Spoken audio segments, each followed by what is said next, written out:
Infertility की जो काज है वो मेल साइड पे जो है वी हैव टू टॉक उसमें स्पर्म काउंट की टोटल काउंट कम हो या उसकी मोटिलिटी कम हो, तो ये दो मेजर इश्यूज होते हैं।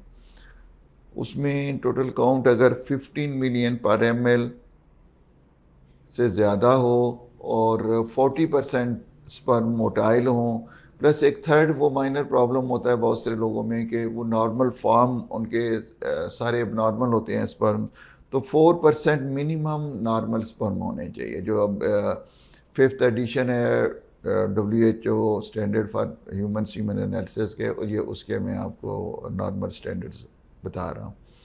अगर उसमें फिर बात का अनएक्सप्लेन्ड इनफर्टिलिटी होती है, तो उसमें अगर पहले तो पेशेंट का जो सीमन है उसकी अगर टोटल काउंट मोटिलिटी और उसमें जो उनकी नॉर्मल फॉर्म है वो उसमें प्रॉब्लम हो तो मेडिकेशन से ट्राई करते हैं।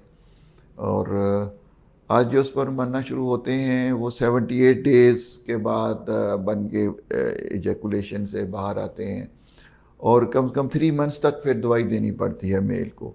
उसके बाद भी अगर वो सीमन नहीं ठीक होता तो फिर IUI फर्स्ट लाइन प्रोसीजर होता है कि उसमें लैब में हम गुड हेल्दी स्पर्म को सेपरेट करके उनको वाश करके यूट्रस के अंदर इंसेमिनेट करते हैं। उस वक्त जबकि वाइफ को ऑलरेडी हमने वो ओव्यूलेशन इंडक्शन की होती है, उसकी एग्स को प्रोड्यूस किया होता है। हमारे क्लिनिक में प्रोफेसर हैं गायनी की, प्रोफेसर डॉक्टर किरण खुर्शीद, वो ये फीमेल एस्पेक्ट को सारे देखती हैं, जो मेल एस्पेक्ट को मैं देखता हूँ। अगर कोई सर्जिकल प्रॉब्लम हो जो टेस्टिस के साथ है तो प्रोफेसर सुहेल साहब हैं, यूरोलॉजिस्ट हैं, वो उसको सर्जिकल एस्पेक्ट को वो देखते हैं।